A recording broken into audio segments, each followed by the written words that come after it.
نبی پاک نے فرمایا تو رب کے بارے میں جیسا گمان کرے گا اللہ بھی تیرے لیے ویسا ہی بن جائے گا، اللہ ویسا بن کے تجھے نوازے گا۔ اگر تیرا یہ ذہن بن جائے نا کہ جو اللہ مجھے دے گا وہ مجھے ہی دے گا، تو اللہ تبارک و تعالیٰ سب سے بڑھ کر تجھے ہی عطا فرمائے گا۔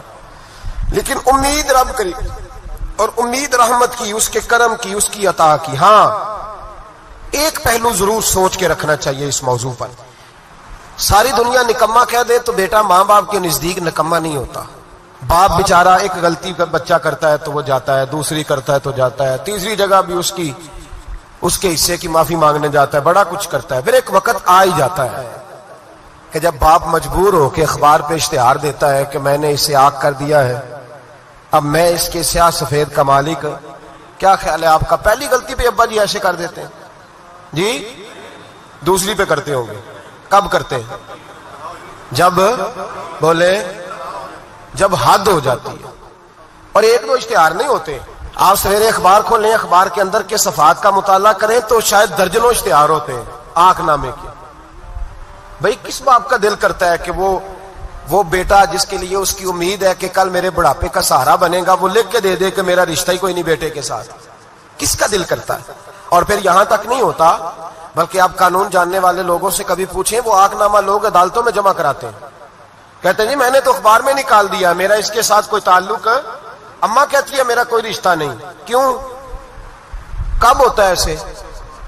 جب بچہ حد کر دے، جب بچہ ایک دو تین چار غلطیوں پہ ایسا، اللہ بھی بندے کو سزا دیتا ہے، لیکن کب؟ جب بندہ باز ہی نہ آئے بندہ، توبہ کرے ہی نہ، رجوع ہی نہ کرے، سوچے نہ کہ مجھے اللہ کی بارگاہ میں جانا چاہیے۔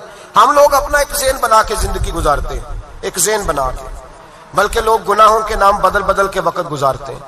ہم اپنے نفس کا بت بنا کے سارا وقت اسی کی پوجا پہ معاذ اللہ لگا دیتے ہیں، بس یہ ٹھیک ہے، یہ ٹھیک ہے اور یہ ٹھیک ہے، چوتھی بات صحیح کوئی نہیں۔ اسی کے اندر ہم الجھے رہتے ہیں میرے بھائی، رحمت الہی کا غلط تصور اپناتے ہیں۔ او میرے بھائی، کسی بندے کی مجبوری تو معاف ہوتی ہے، لیکن اگر کوئی جان بوجھ کے زیادتی کرے تو وہ معاف، اس کی معافی، جس بچے کو پتا ہو نا استاد کو کہ اس کے واقعی گھر میں فوتگی ہو گئی تھی، استاد اسے سزا نہیں دیتا۔ جس کا پتا ہو کہ واقعی یہ بیمار تھا تو استاد اسے کلاس میں کھڑا نہیں کرتا۔ جس کا پتا ہو کہ یہ زیادتی کر رہا ہے، جان بوجھ کے کر رہا ہے، استاد اسے ڈنڈوں سے مارتا ہے اور زیادہ مارتا ہے، کہتا ہے تو نالائق ہے، تو جان بوجھ کے کرتا ہے۔ میرے بھائی اللہ کی رحمت ہے، ہر ایک پہ برستی ہے، لیکن ایک بندہ کھڑا ہی ہو جائے رب کے مقابلے میں، وہ نہ نماز پڑھے، نہ مسجد آئے، نہ کوئی کام کرے، نہ وہ دین کی طرف توجہ کرے، نہ وہ کبھی اللہ سے استغفار کرے، نہ وہ کبھی جائز کام کی طرف توجہ کرے، ساری زندگی حرام اکٹھا کرے، ناجائز کرے، تو اب تو نے حد کر دی۔ تیرے پاس غضب آیا نہیں، بلکہ تو نے غضب کو آواز دی ہے۔ تو نے اللہ کے غضب کو، بولیے اللہ کے غضب کو، غضب ہونا اور ہوتا ہے اور غضب کو آواز دینا، بولیے غضب کو آواز دینا، ان میں فرق ہے میرے بھائی، یاد رکھیں۔ ہم آواز دیتے ہیں غضب کو، غضب ہوتا نہیں۔ دیکھیں نبی کریم صلی اللہ علیہ وسلم، اور یہ حدیث آپ نے یاد رکھنی ہے، یہ یاد رکھنی ہے، نبی پاک صلی اللہ علیہ وسلم نے نا بہت کم لوگوں کو بیوقوف کہا ہے۔ ہمارے زمانے میں تو عام لفظ ہے نا بیوقوف کہنا، اللہ کے رسول صلی اللہ علیہ وسلم نے بہت کم لوگوں کو بیوقوف کہا۔ مسند امام احمد بن حنبل کی حدیث ہے، نبی کریم علیہ الصلوۃ والسلام نے فرمایا وہ احمق ہے، وہ بیوقوف ہے، نبی پاک فرما رہے ہیں۔ اور میں نے کہا کم لوگوں کو حضور بیوقوف کہتے تھے؟ نبی کریم علیہ الصلوۃ والسلام نے فرمایا وہ بندہ بیوقوف ہے جو سارا دن اللہ کی نافرمانی کرتا ہے اور پھر بھی رب کی رحمت کی امید کرتا ہے، تو بیوقوف ہے۔ صبح سے شام تک لگا ہوا ہے، میں نے نہیں اللہ ماننی، میں نے نہیں تیری ماننی، معاذ اللہ میں نے نہیں ماننی، شام ہوتی ہے تو کہتا ہے اللہ بڑا مہربان ہے بخش دے گا، تو بیوقوف ہے، تو بیوقوف ہے۔ تو بتانا کیا مجبوری تھی نماز نہ پڑھنے کی؟ کس نے تجھے گن پوائنٹ پہ کہا تھا حرام کھانے کو؟ اور فلاں آدمی کی تو نے غیبت کی تو تیرا اس میں کیا فائدہ تھا؟ یہ جو تو نے صرف 10 بندوں کو ہنسانے کے لیے جھوٹا لطیفہ سنایا، اس میں تیرا کیا نفع تھا؟ تو صبح سے شام تک نافرمانی کرتا ہے، شام کو کہتا ہے اللہ کریم ہے معاف کر دے گا، اللہ مہربان ہے معاف کر دے گا۔ استاد مہربان ہوتا ہے کہ نہیں؟ فیل کیوں کرتا ہے امتحان میں؟ بولے استاد باپ ہوتا ہے نا، اس کا دل کرتا ہے شاگرد فیل ہو جائے، تو کیوں کرتا ہے؟ لیکن شاگرد نے زیادتی کی، اس نے پڑھا نہیں، اس نے، میں نے کہا باپ آنکھ نامہ لکھواتا ہے، مجبور ہو کے لکھواتا ہے نا، او بھائی یاد، بڑی پیاری مثال ملا رومی لکھتے ہیں، کہتے ہیں میرے گاؤں کی ایک بی بی تھی، اس بی بی نے ایک بچڑا پالا ہوا تھا۔ دیہاتوں میں نا بوڑھی مائیں بچڑے کو پیڑا دیتی تھی اور نام بھی رکھ لیتی تھی، کسی نے مٹھو نام رکھا ہوتا تھا، کسی نے کوئی نام۔ کہتے ہیں ماں نے بچڑا رکھا ہوا تھا، اماں اس کو آواز دیتی تو بچڑا دوڑا آتا، اماں اس کو پیڑا کھلاتی، بچڑا بڑا پیارا تھا، جوان ہو گیا۔ اماں اس لیے بچڑا پال رہی تھی کہ جب بچڑا بڑا ہو جائے گا تو ہل کے اندر بچے اسے لگائیں گے، کھیتی میں ہل چلائیں گے۔ بچڑا بڑا ہو گیا، اماں کے بیٹے کہنے لگے اماں لا، تو نے بڑا کھلا پلا لیا، اس سے کوئی کام لیتے ہیں۔ ہل کے آگے لگایا تو کہنے لگا میں نے تو نہیں چلنا۔ اماں کے پاس آئے، کہنے لگے یہ نہیں چلتا۔ اماں کہنے لگی چلو ٹائم دو تھوڑا، سمجھ جائے گا۔ پھر موقع دیا، پھر آئے، کہا اماں تو ہم نے اس کے ناک میں نکیل بھی ڈال دی ہے لیکن اب بھی یہ ہل میں چلنے کو تیار ہے۔ ملا رومی رحمت اللہ علیہ فرماتے ہیں پھر کہا اماں سے، اماں کہنے لگی چلو تھوڑا ٹائم اور دے دو، سیانا ہو جائے گا۔ تھوڑا ٹائم اور دیا، ڈنڈے بھی مارے لیکن وہ سیانا ہونے کو تیار ہے۔ اب اماں کے پاس آئے تو اماں مجبور ہو گئی، دل نہیں کرتا تھا، کہنے لگی جاؤ پھر کسائی کے ہاتھ بیچ ڈالو۔ وہ گیا کسائی کے پاس، اسے کاٹا گیا، اس کی کھال اتاری گئی، اس کے چھوٹے چھوٹے پیس کر کے کھا گئے لوگ۔ وہ مار ہو رہی تھی، لوگوں نے اماں سے کہا تجھے تو بڑا پیارا تھا، تو نے کٹوا کو دیا۔ تو اماں کہنے لگی پیارا تو بڑا تھا پر مانتا نہیں تھا، پیارا بڑا تھا، کاش بات مانتا، مقصد پورا کرتا تو کبھی بھی کاٹا۔ بھائی رب کریم نہیں چاہتا بندہ دوزخ میں جلے، اللہ کی رحمت نہیں چاہتی جہنم میں جلے، پر بندہ مانتا ہی نہیں، یہ تیار ہی نہیں ہوتا۔ یہ سویا ہوا ہے سویرے، یہ وہ گپے لگا رہا ہے عصر کے وقت، چوراہے پہ کھڑا ہے، نماز پڑھنے نہیں آیا۔ اس نے ساری زندگی میں درجنوں لطیفے سیکھ لیے، ہزاروں کہانیاں سیکھ گیا، قرآن پاک پڑھنا نہیں سیکھا۔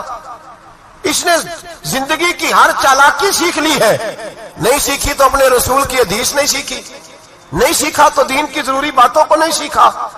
اب رب کی رحمت تو نہیں چاہتی کہ بندہ جہنم میں جائے، وہ تو مہربان ہے، لیکن رب کریم کا قانون کا تقاضا یہ ہے کہ جو احکام پورے نہیں کرے گا اسے پھر دوزخ میں ڈالا جائے گا۔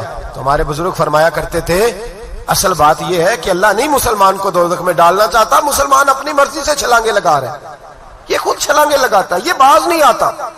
آپ یقین کریں بڑی ذمہ داری کے ساتھ، بڑے خلوص کے ساتھ اور بڑی دیانتداری سے تجربے کی بات عرض کرتا ہوں، ہمارے بہت سارے گناہ ایسے ہیں جن گناہوں کا ہماری دنیا داری کو بھی کوئی فائدہ نہیں، کوئی فائدہ نہیں ہماری دنیا کو بھی اس غلطی کا۔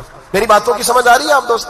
کچھ گناہ ایسے ہیں، ایک تو ہوتا ہے کہ دنیا کا کوئی فائدہ ہو، اس گناہ میں ہماری دنیا کا بھی کوئی فائدہ۔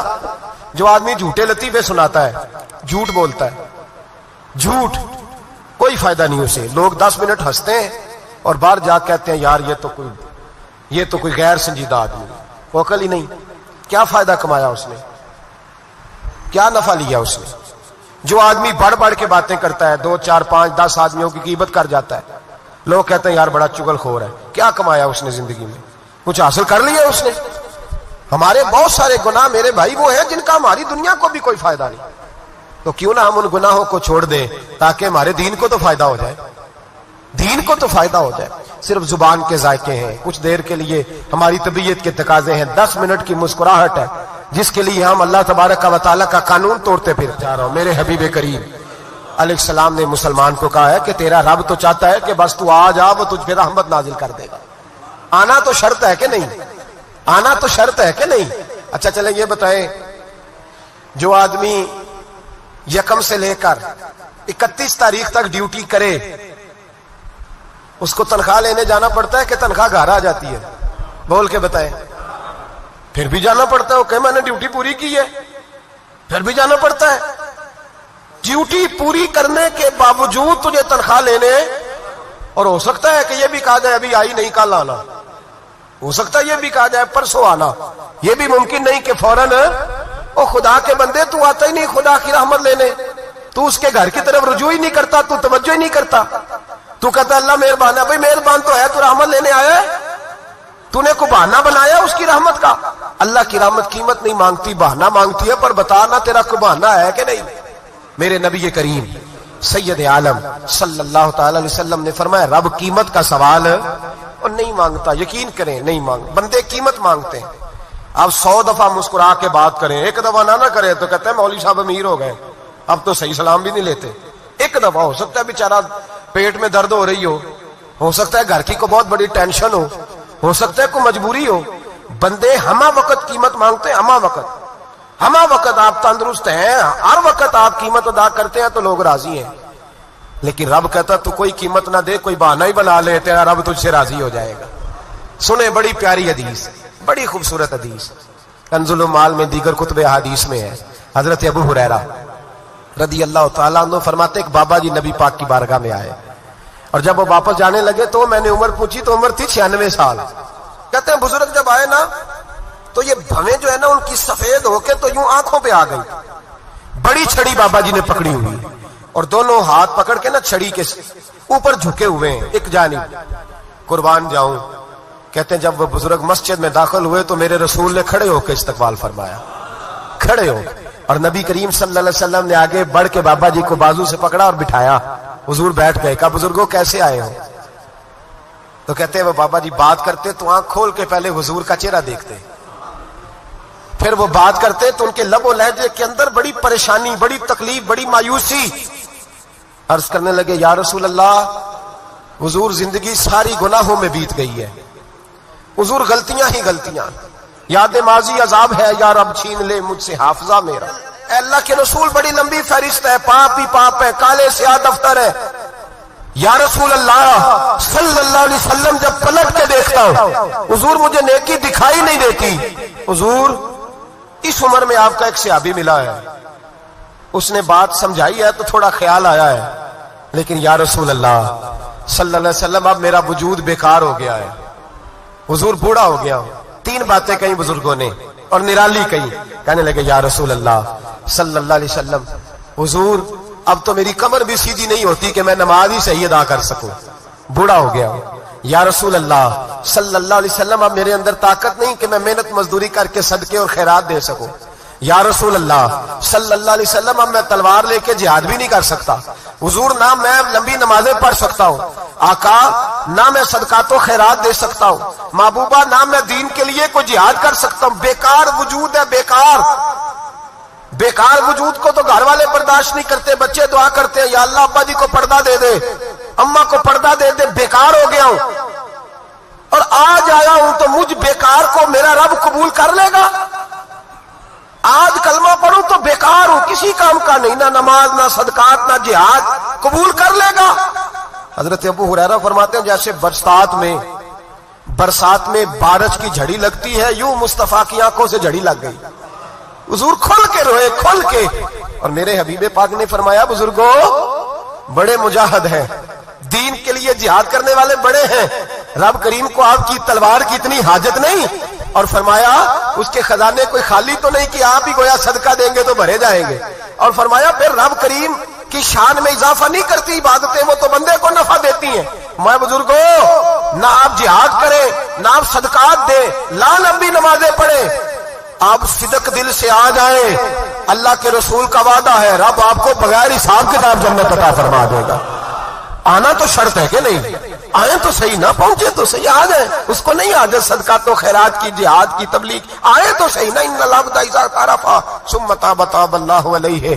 میرے حبیب نے فرمایا بندہ جب رو کے کہتا ہے نا یا اللہ غلطی ہو گئی معاف کر دے، فرمایا میرا مالک اسے فوراً ہی معاف فرما دیتا ہے۔ تو آ تو صحیح، تو آتا ہی نہیں، تو آ ہی نہیں رہا، تو گھر میں بیٹھا ہوا ہے، تو سویا ہوا ہے، تو دکانداری کر رہا ہے، تو پیسے گن رہا ہے، تو آیا ہی نہیں، آ تو صحیح۔ بلکہ میرے نبی پاک فرماتے ہیں جب اللہ پاک کا بھاگا ہوا غلام آتا ہے پھر تو اللہ زیادہ راضی ہوتا ہے، پھر تو اللہ زیادہ راضی ہوتا ہے، زیادہ راضی ہوتا ہے، تو آ تو صحیح، پہنچ تو صحیح۔ بلکہ صوفیات تو اور بات کرتے ہیں، وہ کہتے تو کبھی بھول کے بھی رب رب کرے تو اللہ تو اسے بھی قبول کر لیتا ہے، بھول کے۔ ملا رومی کہتے ہیں بنی اسرائیل کا بندہ ہے، صنم پتھر کو کہتے ہیں، بت کو کہتے ہیں، بت کے سامنے کھڑا ہے اور ساری رات کہتا ہے یا صنم یا صنم یا صنم، اے پتھر اے بت، ساری رات پکارتا رہا۔ رات گہری ہو گئی، نیند کا غلبہ، تھک گیا، سونے کے قریب آیا تو غلطی سے منہ سے نکل گیا یا صمد، یا صنم کی جگہ نکل گیا۔ رب کریم نے فرمایا جبریل دوڑ کے جا، جو مانگتا ہے اسے دے دے۔ حضرت جبریل عرض کرتے ہیں مولا بھول کے تیرا نام لے رہا ہے، بھول کے لے رہا ہے. تو رب کریم نے فرمایا چل نام تو میرا ہی لے رہا ہے نا, میرا لے رہا ہے نا یا اللہ. وہ اللہ کریم نے فرمایا جھوٹے کے سامنے ساری رات کا کھڑا ہے, ساری رات کا پکار رہا ہے, اسے کچھ نہیں ملا تو سچے کا نام لیا ہے. اگر میں بھی کچھ نہ دوں اور بت میں اور مجھ میں فرق کیا رہ جائے گا؟ جا جو مانگتا ہے جھولی بھر کے دے, نام تو لیا ہے نا.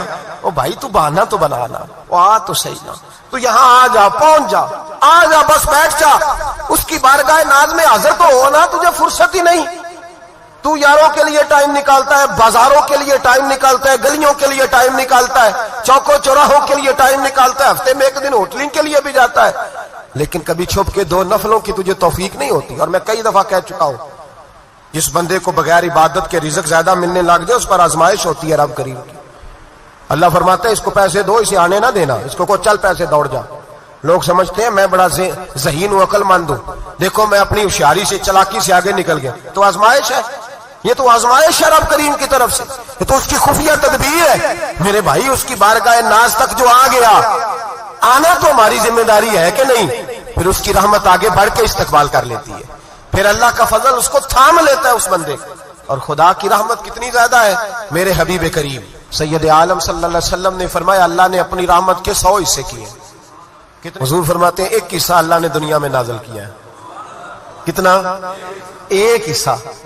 فرمایا یہ جو ماں بیٹے سے پیار کرتی ہے, باپ بیٹے کے لیے مزدوری کرتا ہے, جو بہن بھائی کے لیے روتی ہے, یہ جو بیوی شوہر کے لیے دعا مانگتی ہے, یہ جو بچے ماں باپ سے پیار کرتے ہیں, فرمایا یہ اس 1 رحمت کا نتیجہ ہے, 1 رحمت کا نتیجہ. تو صحابہ کہنے لگے یا رسول اللہ وہ 99 کدھر ہیں؟ نبی پاک نے فرمایا رب کریم نے سنبھالی ہوئی ہے, قیامت کے دن تمہیں عطا فرمائے گا. ابھی تو 1 نازل کی ہے, ابھی اللہ نے. ایک بزرگ تھے, ہمیں تفسیر پڑھایا کرتے تھے, تفسیر کے استاد تھے. میں نے ان سے ایک دن کہا, میں نے کہا حضرت صاحب کچھ باتوں میں نا میں اڑ جاتا ہوں, میں اپنے آپ کو اتنا لائق نہیں سمجھتا, تو کہیں کہیں نا ذہن الجھ جاتا ہے, تو کبھی الجھ جاتا ہوں. ایک سوال کئی دنوں کا ہے, اصول تفسیر کا مسئلہ ہے, تو ذرا کچھ چیزیں ایسی ہوتی ہیں بزرگ کہتے ہیں جو کتابوں سے نہیں ملتی, صرف سینوں سے ملتی ہیں. کورس تو فقط لفظ ہی سکھاتے ہیں, یہ آدمی ہے جو آدمی بناتے. میں نے کہا صاحب یہ سمجھ نہیں آئی کہ یہاں بھی صاحب وہاں بھی صاحب. کہنے لگے جی کس طرح؟ میں نے کہا جی یہاں قبر میں بھی سوالوں کے جواب اور پھر قیامت میں بھی. مجھے کہنے لگے جاؤ امام راضی کی تفسیر اٹھا کے لاؤ. میں تفسیر ان کے سامنے لا کے رکھی, تو کہنے لگے یہ سیدنا یوسف علیہ السلام کا واقعہ ذرا دیکھو تفسیر یوسف میں, اس میں ایک عجیب بات لکھی ہے. حضرت یوسف علیہ السلام کے زمانے میں قحط ہو گیا, تو جناب یوسف علیہ السلام نے, کیونکہ آپ اللہ کے نبی سے پہلے سے جان گئے قحط ہوگا, تو حضرت یوسف نے گندم پہلے سٹاک کر لی تھی بہت زیادہ. باقی علاقوں میں جب قحط پڑا نا, اب سب لوگوں نے مصر کی طرف رجحان کیا گندم لینے کے لیے. تو حضرت یوسف علیہ السلام نے نا شہر کے دروازے پر بندے کھڑے کر دیے. فرمایا جو بندہ آئے نا اس سے 2 سوال پوچھنا, جو آئیں گے لوگ گندم خریدنے, جو آئے 2 سوال پوچھنا. ایک پوچھنا کہاں سے آیا ہے, اور ایک پوچھنا لے کے کیا آیا ہے. ایک پوچھنا, سمجھ آ رہی ہے بات کی, اور دوسرا پوچھنا کہ لے کے سونا لے کے آیا ہے, چاندی گندم خریدنی ہے تو کیا چیز لے کے آیا ہے, کہ نقد پیسے لایا ہے, یہ پوچھ لینا. جو آئے 2 باتیں پوچھنا, ایک پوچھنا کہاں سے آیا ہے اور دوسرا پوچھنا کیا. ایک روایت میں 3 سوال بھی ہیں, لیکن فرمایا پوچھنا 2 سوال ضرور. انتظار تھا نا بھائیوں کا کنان سے آنے والوں کا. فرمانے لگے سب سے 2 سوال پوچھنا, جب کنان والے آئے نا ان سے صرف اتنا پوچھ لینا کہ وہ کہاں سے آئے ہیں. اگر پوچھے نا کنان سے آئے ہیں تو پھر یہ نہ پوچھنا کیا لے کے آئے ہیں, پھر میں جیب میں خود ٹٹول لوں گا وہ کیا لے کے آئے. باقیوں سے 2 سوال.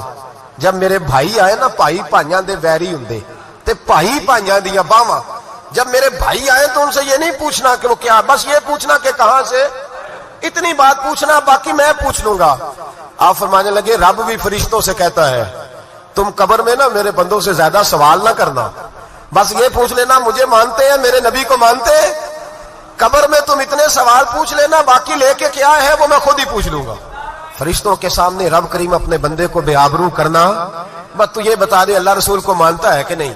باقی جو تیرا حساب کتاب ہے نا, اللہ فرماتے ہیں میں قیامت میں کر لوں گا, میں پوچھ لوں گا اس کا کیا علاج کرنا ہے, بس تم اتنا بتا دو مجھے مانتے ہو, میرے رسول کو, میرے بھائی, میرے نبی کریم. علیہ السلام فرماتے ہیں جو بندہ توبہ کرنے والا تھا، اللہ کی بارگاہ میں آنے والا تھا، بار بار توبہ کرتا تھا، احساس رہتا تھا، اسے احساس تھا، آیا کرتا تھا، پھر بھی غلطیاں ہو گئی، قیامت کے دن رب کریم اپنے فضل کی چادر اس پہ ڈالے گا، فضل کی چادر ڈالے گا، اور رب کریم اس سے پوچھے گا یہ گناہ کیا تھا؟ اور نبی پاک فرماتے ہیں اس نے بڑے بھی گناہ کیے، اللہ چھوٹے چھوٹے گناہوں کے بارے میں پوچھے گا، یہ غلطی کی تھی، یہ گناہ، بندہ ڈر رہا ہے، وہ کہہ رہا ہے پتہ نہیں سزا کیا ملے گی، کیونکہ دنیا میں بھی ڈرتا رہا، یہاں بھی ڈر رہا ہے، شرط یہ ہے کہ احساس والا ہو، آتا رہو، پھر بھی غلطیاں ہو گئی، خیال کرتا تھا، محنت کرتا تھا، نیک ہونے کی جدوجہد کرتا تھا، کوتاہیاں رہ گئی، یہ گناہ کیا تھا یا اللہ بھول گیا تھا، یہ گناہ کیا اللہ مجھ سے غلطی ہو گئی، یہاں بھی کیا تھا یا اللہ غلطی ہو گئی۔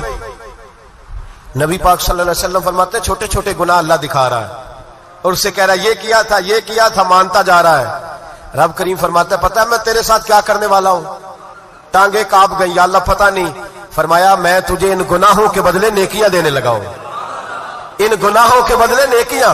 نبی پاک فرماتے ہیں فٹافٹ ہی بول پڑا، کہنے لگا یا اللہ میں نے تو بڑے بڑے گناہ بھی کیے، اگر تو نے گناہوں کے بدلے نیکیاں دینی ہیں تو میرے تو بڑے بڑے پاپ بھی ہیں، وہ دوسرے کدھر ہیں؟ تو میرے حبیب کریم علیہ الصلوۃ والسلام فرماتے ہیں رب مسکرائے گا جو رب کی شان کے لائق ہے۔ اللہ فرمائے گا تیرے دل میں احساس تھا، تو آیا کرتا تھا، تو توبہ کرتا تھا، تو میری بارگاہ ناز میں آتا تھا، پتہ تیرے اوپر چادر کیوں ڈالی ہے؟ یا اللہ نہیں، فرمایا میں تجھے اپنی رحمت کی چادر میں چھپا کے جنت میں داخل کرنا چاہتا ہوں۔ میرے بھائی تو آ تو صحیح، تو پہنچ تو صحیح، خدا را یہ جو جتنی دنیا داری ہے نا، یہ تو آپ ہر وقت کریں گے تو راضی ہوں گے لوگ، ہر وقت۔ اور یہ جو ہم نے پلاننگ کی ہوئی ہے نا کہ میں فلانا کام کر کے سیاح ہو جاؤں گا، تو اتنی مہلت نہیں دی اللہ پاک نے، وہ کہتا فوراً آ، اپنی منصوبہ بندی بدلیں، رحمت الہی کی جانب توجہ کریں، اپنا ذہن رب کریم کے بارے میں کرم والا بنائے، اور یہ ارادہ کرے کہ میں اس کی بارگاہ میں آؤں گا تو وہ مجھے عطا کرے گا۔ اپنے بازو پہ بھروسہ نہ کرے، اپنی عقل پہ بھروسہ نہ کرے، بھروسہ جب بھی کرے خدا کی رحمت پہ کرے، اس کے فضل پہ کرے، اس کے کرم پہ کرے، اور ذہن بنائے کہ اللہ معاف کرنے والا ہے۔ ہمارے ذمہ یہ ہے کہ ہم اپنے گناہوں کا احساس پیدا کریں، ہماری ذمہ داری یہ ہے کہ ہم توبہ سچی اور کھری کریں، ہماری ڈیوٹی یہ ہے کہ ہم اللہ کی بارگاہ میں صحیح معنوں میں حاضری دیں۔ ہم توبہ بھی جھوٹی کرتے ہیں، بلکہ اگر میں کہوں کہ مذاق کرتے ہیں۔ شب برات آنے والی ہے نا، کس دن ہے؟ جمعرات کو شب برات آئے گی۔ کچھ لوگ تو خیر ویسے ڈٹ جاتے ہیں، کہتے ہیں ہم نہیں مانتے، وہ پکے لگے ہوئے ہیں، وہ کہتے ہیں نہیں عبادت نہیں کرنی چاہیے۔ میں نے کہا یار بس کرو، چھوڑ دو، اب اللہ کی عبادت کرنے کے لیے بھی تم سے سند لینی پڑے گی کہ مولوی صاحب اجازت دیں، نفل پڑھ لیں، اجازت لینی پڑے گی۔ اور بندے بڑے سمجھدار ہیں، وہ کوئی سیاسی بندہ دوسری پارٹی کا آ جائے تو اسے مطمئن کر لیتے ہیں، کچھ مسئلہ دوسری جماعت کا مسئلہ پوچھ لے، کہتے ہیں مولوی صاحب پوچھ کے دساں گا۔ یہ موٹی سی بات ہے، شب رات کو کیا ہوتا ہے؟ عبادت۔ کیا ہوتا ہے؟ بول کے بتائیں، یہی ہوتا ہے نا، تو اس کے لیے سرٹیفکیٹ کی ضرورت ہے جی۔ والذین یبیتون لربہم سجدا وقیاما، اللہ فرماتے ہیں میرے بندے ساری رات گزار دیتے ہیں یا قیام کرتے ہوئے یا سجدہ کرتے ہوئے، اس کے لیے سرٹیفکیٹ کی ضرورت ہے؟ بڑی جلدی مسئلہ پوچھنے آ جاتے ہیں لوگ۔ ہاں، ایک وہ ہے جو مانتے ہی نہیں سرے سے، ایک وہ ہے جو بڑا عجیب مانتے ہیں، وہ کہتے ہیں شب رات ہے، چھوٹا گوشت ہی نہیں مل رہا دکان سے۔ بھئی شب رات گوشت کھانے کا دن ہے، حلوہ کھانے کا دن ہے شب برات، موج کرنے کا دیہڑا آ گیا شب برات۔ شب رات آئی ہے، پہلے کلو گوشت آتا تھا، اب 2 کلو لے لو۔ یہ کون سا طریقہ ہے شب برات منانے کا؟ اور پھر شب برات منائی جائے گی، معراج شریف سے پٹاخے چل رہے ہیں روز شام کو، چلتے ہیں نا؟ نہیں، میں کہ مینوں غلطی لگتی تسی بولے نہیں نا، چلتے ہیں پٹاخے؟ کون بیچتا ہے پٹاخے؟ ہندو، سکھ، یہودی؟ چلاتا کون ہے؟ کس نے کہا ہے چلانے کو؟ اس میں کوئی کسی فرقے کا بھی اختلاف نہیں ہوتا۔ ڈرنا چاہیے اللہ پاک سے۔ اللہ جہنم کی آگ ٹھنڈی کرتا ہے، ہم جلاتے ہیں شب رات کو، رب فرماتے ہیں ٹھنڈی ہوگی ہم جلا رہے ہیں۔ بچے پٹاخوں کے پیسے پڑوسی سے لے کے آتے ہیں کہ ہم سے لیتے ہیں؟ ہم منع کیوں نہیں کرتے؟ جوتے نہ پالش کرنے پہ تو تھپڑ لگتے ہیں، تو پٹاخے والے بچے کو نہیں پوچھا جا سکتا؟ باپ کی ذمہ داری ہے۔ اور محدثین نے مسئلہ لکھا ہے، اگر بچہ نابالغ کوئی غلطی کرتا ہے تو اس کا باپ ذمہ دار ہے، جواب دے اس کی جگہ پر، ان کو سمجھائیں۔ شب برات آئے گی، پھر توبہ ہوگی، ہر مسجد سے رونے کی آواز آئے گی، زور زور سے لوگ روئیں گے، تڑپیں گے، اجتماعات ہوں گے، بڑے بڑے اجتماعات ہوں گے، توبہ کریں گے لوگ، کریں گے نا انشاءاللہ تعالی، آئیں گے نا لوگ مسجدوں میں، پھر سویرے جھوٹ بند ہو جائے گا نا، اگلی صبح ملاوٹ ختم، کم تولنا ختم. یہ کیسی توبہ ہے؟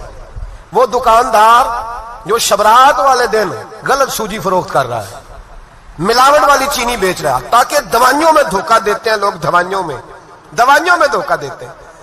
ایک ڈاکٹر خود مجھے کہنے لگے, وہ میرے دوست ہیں, ہلکا پھلکا کورس کیا ہوا ہے, کہتے میرے دوست ہیں کئی سارے لوگ, تو ایک ایسا ہی ہمارے شعبے کا آدمی تھا, تو اپنے ابا جی کو وہ ڈرپ لگانے لگا, تو ابا جی کہنے لگے پتر مینو اصلی لا دے تیری مہربانی, مینو اصلی لا دے تیری مہربانی, لوکھا علی نہ لا دے. یہ حال ہو گیا ہے. مجھے بتائیں وہ قوم اخلاقی طور پہ کتنی گر چکی ہے جو دوائیوں میں زہر بیچتی ہے, دوائیوں میں. اور میں انشاءاللہ کسی موقع پر تفصیل سے اس پر گفتگو کروں گا, بڑی تفصیل سے. میں نے بہت سی معلومات اکٹھی کی ہیں کہ کتنا ظلم کرتے ہیں یہ لوگ, لکھنے والے بھی, لانے والے بھی, بیچنے والے بھی, کتنے بڑے مجرم ہیں. صحت کے ساتھ کھیلتے ہیں, صحت 12 لام دام برسرے. مطلب جس آدمی نے دھوکے کا مال لا کے رکھا ہے شبرات والے دن کے رات توبہ بھی کرنی ہے اور سویرے یہ بیچنا بھی ہے, وہ توبہ کرنے آیا ہے. جس نے دھوکے کا مال لا کے رکھا ہے کہ سویرے بیچنا ہے اور رات توبہ بھی کرنی ہے, وہ توبہ کر رہا ہے کہ مذاق کر رہا ہے؟ توبہ میری توبہ, استغفر اللہ, یا اللہ معاف کر دے, اونچی اونچی آواز میں رو رہا ہے, اور سویرے سارے چکر وہی ہیں. یہ کیسی توبہ ہے؟ توبہ کیا ہے؟ میرے نبی پاک علیہ السلام کے غلاموں نے توبہ کی تقسیم کی. حضرت حسن بصری سے کسی نے پوچھی توبہ کیا ہے, تو آپ نے فرمایا توبہ یہ ہے کہ جب تو توبہ کر لے تو پھر اس جگہ نظر نہ آنا جہاں کھڑے ہونے سے رب رسول ناراض ہوتے. اور فرمایا توبہ یہ ہے کہ جب تو نے توبہ کر لی پھر وہاں سے غیر حاضر نہ ہونا جہاں حاضری کا تجھے اللہ رسول حکم دیتے ہیں. یہ تیری توبہ ہے. اور اگر تو ایسا نہیں کرتا پھر تو نے توبہ نہیں کی, پھر تو نے مذاق کیا. میرے بھائی رحمت الہی آواز دیتی ہے کی طرف رجوع کریں, دوڑے اور رحمت کی امید رکھ کے آئیں. یہ سمجھ لیں کہ اللہ پاک, میں ایک بات اکثر کرتا ہوں, نبوت کا دروازہ بند ہوا ہے. داتا گنج بخش علی اجویری نے کہیں نہیں لکھا تھا کہ میرے بعد علی بن عثمان اجویری دوسرا نہیں آ سکتا. حضرت مجدد صاحب کہیں نہیں لکھ کے گئے کہ دوسرا مجدد الثانی پیدا نہیں ہوگا. حضرت بہاءالحق نقشبند بخاری نے کہیں نہیں کہا کہ میرے جیسا ولی نہیں ہو سکے. بزرگوں نے کبھی نہیں کہا. تو جدوجہد تو کر. اقبال کہتے ہیں آج بھی ہو اگر ابراہیم کا ایمان پیدا, آگ کر سکتی ہے انداز گلستان پیدا. تو پروگرام تو بنا, آگے کی طرف تو سفر کر. میرے نبی کریم سید عالم صلی اللہ علیہ وسلم نے فرمایا تیرے آ جانے سے تیرا رب راضی ہو جاتا ہے. جب تو آتا ہے تو تیرا اللہ راضی ہو جاتا ہے. یہ جو ہماری مشکلات ہوتی ہے نا, جن میں ہم الجھے ہوتے ہیں, وہ جو ہمیں جادو ہو جاتا ہے, تویز کر دیتے ہیں ہمارے قریبی رشتہ دار, وہ تویز نہیں ہوتے, وہ ہمارے اعمال کی سزا ہوتی ہے, ہمارے اعمال کی سزا ہوتی ہے. ہم وہ ڈھونڈتے پھرتے ہیں کہ بابا مل جائے پھونک مارے صحیح کر دیں, حالانکہ وہ ہمارے اعمال کی سزا ہے. ہمیں اپنی تربیت کرنی چاہیے ہمیں. اور ویسے بھی دم درود تویز دھاگا میں اکثر کہا کرتا ہوں, میں کہتا ہوں میں نے کسی کتاب میں نہیں پڑھا کہ کوئی بندہ نبی پاک سے یمن سے دم کرانے آیا ہو کہ میں حضور سے دم کرانے جا رہا ہوں, مصر سے آیا ہو دم کرانے, شام سے دم کرانے آیا ہو. میرے نبی پاک کے پاس جو بھی آیا کرتا تھا نبی پاک کا دین سیکھنے آیا کرتا تھا. دم درود تو ایک ضمنی چیز ہے, ذلی چیز ہے, ہو گیا تو ٹھیک ہے, ورنہ اللہ پاک اگر بیماری میں راضی ہے تو نبی پاک نے خود بیماری کو سینے سے نہیں لگا کے رکھا. خود اللہ کے محبوب سید عالم صلی اللہ علیہ وسلم کا وصال بیماری کے ساتھ ہوا, تو بیماری تو مریدنی ہے میرے نبی پاک کی, وہ تو کنیز ہے حضور کے گھر کی. عام دام برسرے مطلب کھری توبہ, سچی توبہ. اور کس طرح کی توبہ؟ میرے نبی کریم علیہ الصلوۃ والسلام نے ایک دن صحابہ سے پوچھا ایک بات تو بتاؤ, بخاری مسلم کی حدیث ہے, یا رسول اللہ پوچھئے. نبی پاک صلی اللہ علیہ وسلم نے فرمایا اگر کوئی آدمی صحرا میں سفر کر رہا ہو, بہت بڑا صحرا ہو, اونٹ پر اس کا سفر ہو اور اس نے اونٹ پر کھانے پینے کا سامان باندھا ہو, پیسے بھی رکھے ہو, پانی بھی رکھا ہو, تھک گیا سفر کرتا کرتا, درخت کی ایک ٹہنی کے ساتھ اونٹ کی نکیل باندھی اور درخت کے نیچے لیٹ گیا آرام کرنے کے لیے. اللہ کے حبیب فرماتے ہیں اچانک اس کی آنکھ لگ گئی. جب جاگا تو اس نے دیکھا کہ اونٹ تو غائب ہو گیا ہے. اب نہ کھانا ہے, نہ پانی ہے, نہ پیسے ہیں, اور صحرا بڑا لمبا ہے, پیدل سفر بھی نہیں کر سکتا. تھوڑا سا ڈھونڈا, پھر موت کا انتظار کرنے لگا, سوچنے لگا اب موت آئے گی, اب مر جاؤں گا. اللہ کے محبوب فرماتے ہیں تھوڑی دیر گزری, جب بالکل مایوس ہو گیا تھا تو اچانک نظر پڑی تو اونٹ اس کا سامنے کھڑا تھا. نبی پاک سے صحابہ سے پوچھتے ہیں بتاؤ, اس کی کل کائنات اجڑ گئی تھی, رات ضائع ہو گئی تھی, ہر شے لٹ گئی تھی, دوبارہ اسے مل گئی ہے, بتاؤ اسے کتنی خوشی ہوگی. صحابہ کہنے لگے یا رسول اللہ نئی زندگی مل گئی اس بندے کو, وہ ساری دنیا سے زیادہ راضی ہے. تو میرے کریم رسول صلی اللہ علیہ وسلم نے فرمایا رب کریم کا نافرمان بندہ جب اس کی بارگاہ میں آ کے توبہ کرتا ہے تو اللہ اس سے بھی زیادہ راضی ہو جاتا ہے. نافرمان جب آ کے کہتا ہے یا اللہ معاف کر دے آئندہ نہیں کرتا، میں اللہ تو راضی ہو جاتا ہے. اور حبیب پاک علیہ السلام فرماتے ہیں وہ اتنا کریم ہے، جب بندہ اپنے رب سے صلح کر لیتا ہے، توبہ کر لیتا ہے، تو اللہ زمین کو کہتا ہے تو بھول جا میرے بندے نے گناہ کیا ہی نہیں. آسمان سے کہتا